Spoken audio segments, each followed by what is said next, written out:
So peach season is finally upon us. And whilst I don't grow peaches here on the farm, that doesn't mean I'm not going to indulge when they're in season. So today I'm going to make this delicious baked peach with nutty granola. I do hope you give it a go. So first up, let's make that granola. Tip all the nuts, seeds, coconut and oats into a large mixing bowl. Then pour over the coconut oil mixture until every little part of the mixture is well coated.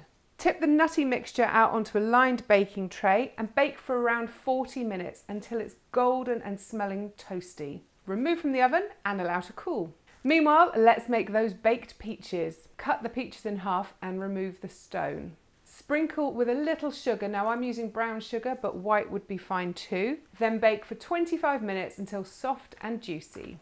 Serve with the nutty granola and a dollop of your favourite ice cream. Here's hoping you loved that seasonal recipe, and don't forget to pop back next week for the next in our garden tales.